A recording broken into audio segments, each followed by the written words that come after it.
Movie की शुरुआत होती है और हम जंगल में कुछ आदि मानव आदमियों को देखते हैं जो बड़ी खुशहाल तरीके से जंगल में रहते थे।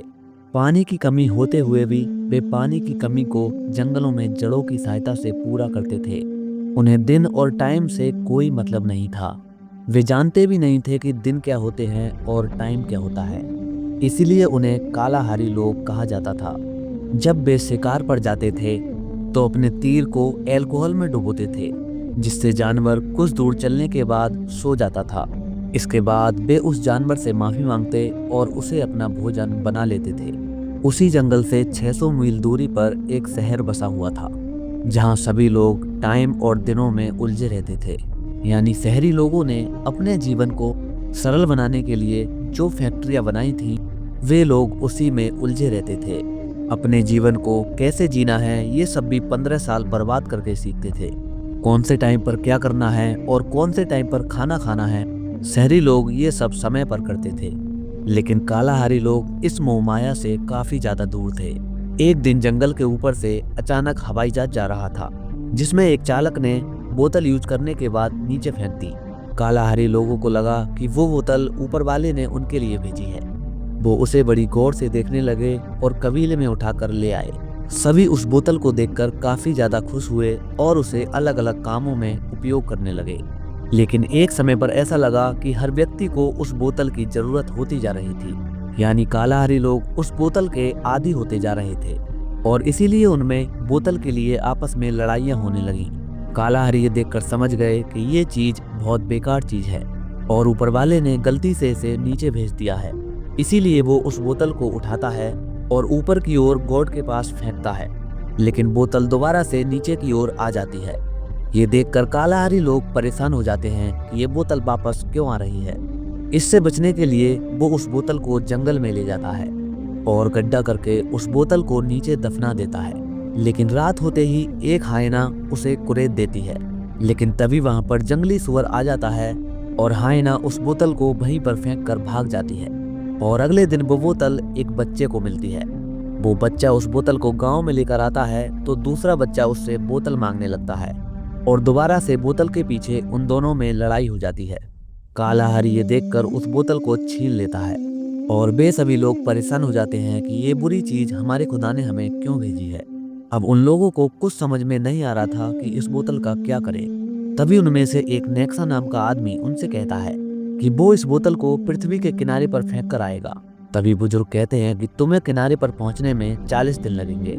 लेकिन नेक्सा इस बुरी चीज से बचने के लिए कहीं भी जाने को तैयार था और अगला दिन होते ही वो बोतल लेकर वहां से चल देता है। तभी हम शहर की कहानी देखते हैं, जहां 2 गाड़ी भर के डाकू मंत्री पर हमला कर देते हैं। जवाब में पुलिस वाले भी बदमाशों पर गोली चलाने लगते हैं। इससे दोनों तरफ से काफी ज्यादा मौतें हो जाती हैं और कुछ लोग भाग जाते हैं।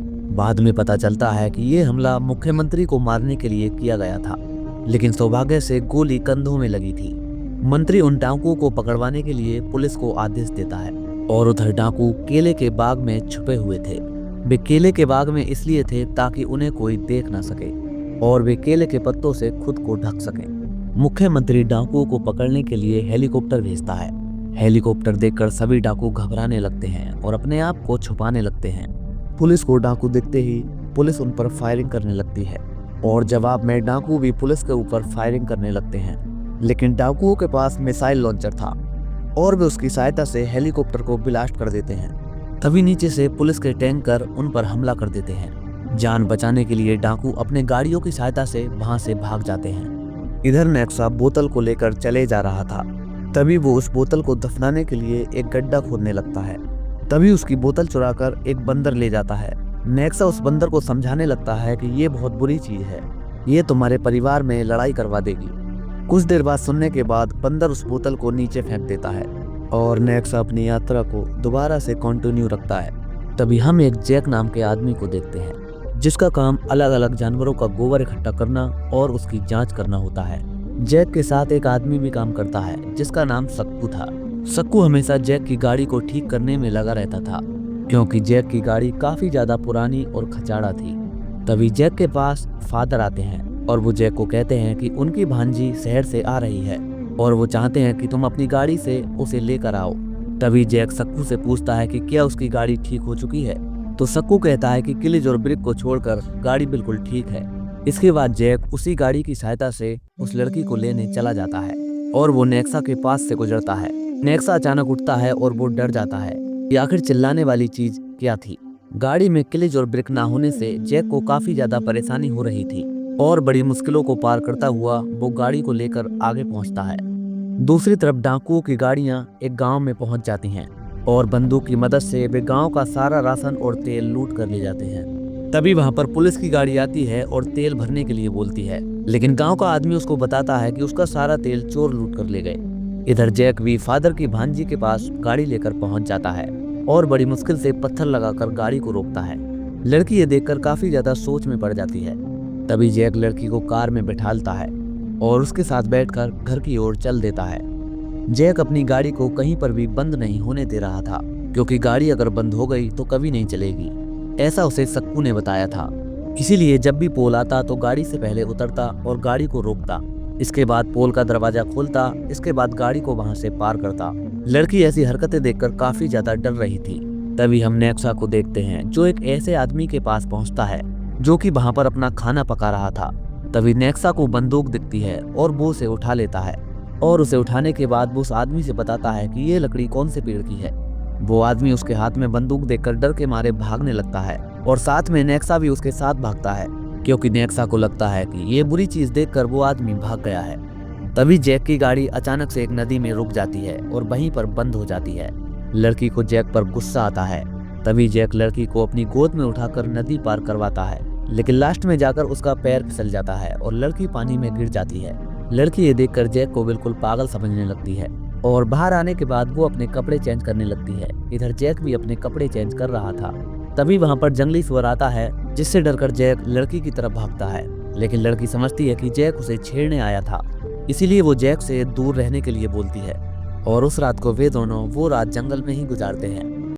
अगले दिन जैक अपनी गाड़ी को पानी से बाहर निकालने की कोशिश करता है और उसे एक पेड़ में हिलकाकर स्टार्ट करके छोड़ देता है, जिससे गाड़ी धीरे धीरे पानी के बाहर आ रही थी। लेकिन दूसरी तरफ लड़की के चारों ओर कांटे लग जाते हैं और वो अपनी मदद के लिए जैक को बुला लेती है।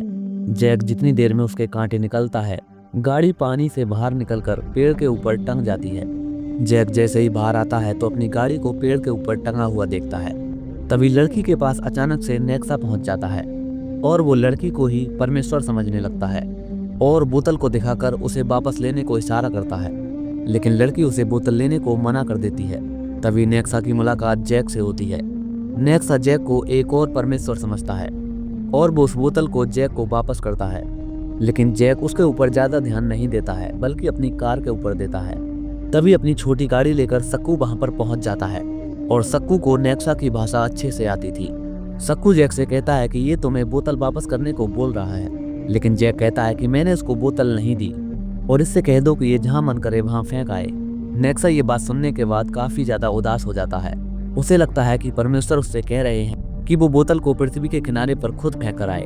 तभी सक्कू अपनी गाड़ी के पीछे जैक की गाड़ी को बांध लेता है और धीरे धीरे घर की तरफ बढ़ने लगते हैं। लेकिन तभी वहां पर एक हैंडसम सा लड़का आता है जिसका नाम जॉन था और वो उस लड़की को अपने साथ ले जाता है, क्योंकि जॉन को फादर ने भेजा था लड़की को लेने के लिए।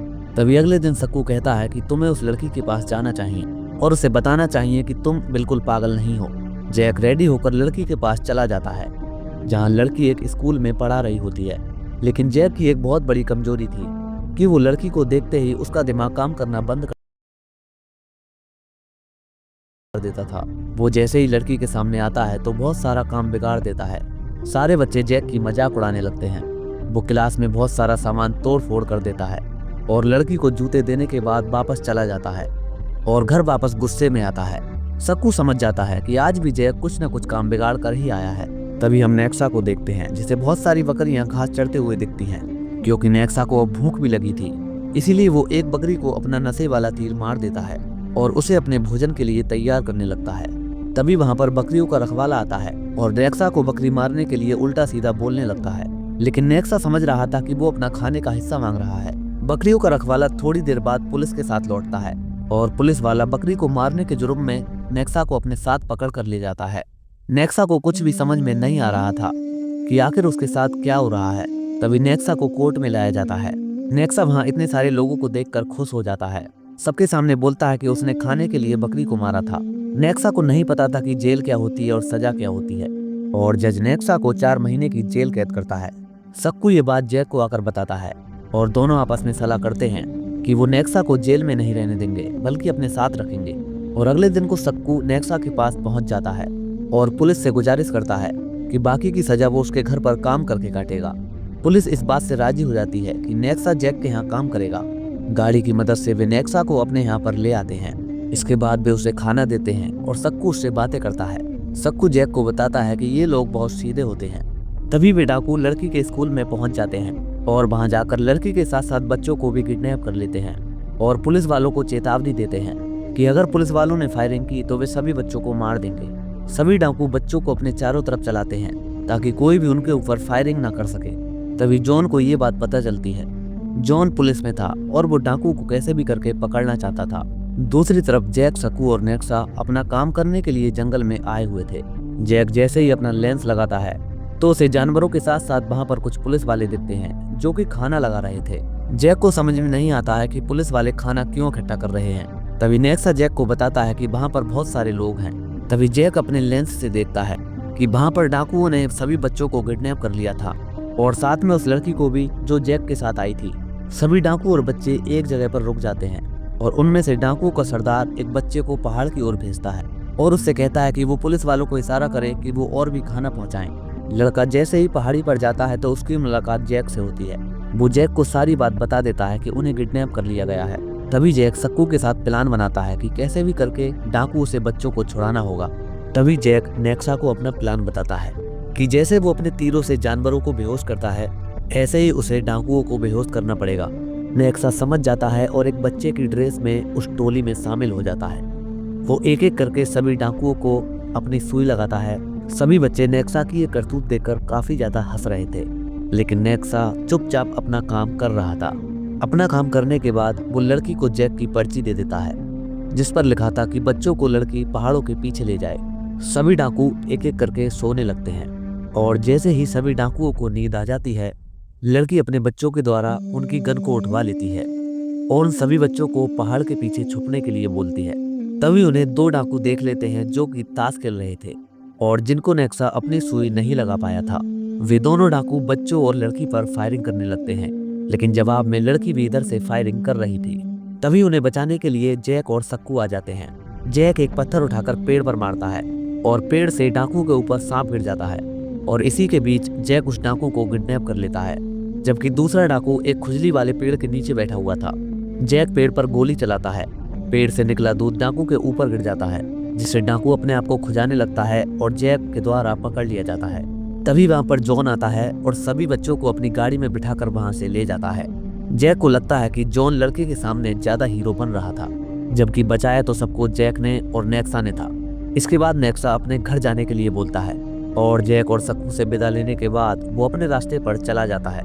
तभी सक्कू जैक को समझाता है कि वो लड़की के पास जाए और बोले कि वो बिल्कुल पागल नहीं है और सभी बच्चों को उसने ही बचाया था। जैक को सक्कू की बात समझ में आ जाती है और वो लड़की के पास चला जाता है। लड़की के सामने पहुंचते ही उसके हाथ पांव फूल जाते हैं और उससे पहले की तरह सामान बिखरने लगता है, लेकिन इसी के दौरान वो अपनी सब बातें लड़की को बोल देता है, बल्कि उसे प्रपोज भी कर देता है। लड़की ये जान चुकी थी कि जैक उससे प्यार करता है और वो खुद ही जैक को प्रपोज कर देती है और उसे प्यार से किस देती है। जैक ये देखकर काफी ज्यादा खुश हो जाता है। उधर नेक्सा जो पृथ्वी का किनारा ढूंढने निकला था उसे लगा था कि किनारा नहीं मिलेगा, लेकिन अचानक से वो पृथ्वी के किनारे पर पहुंच जाता है और उस बोतल को उसके नीचे फेंक देता है और उसे फेंकने के बाद दोबारा से अपने घर पर लौट जाता है और खुशी खुशी अपने परिवार को देखकर खुश होता है। तो दोस्तों ये थी कहानी the god must to be crazy movie की। कहानी आपको अच्छी लगी हो तो वीडियो को लाइक करके जाना।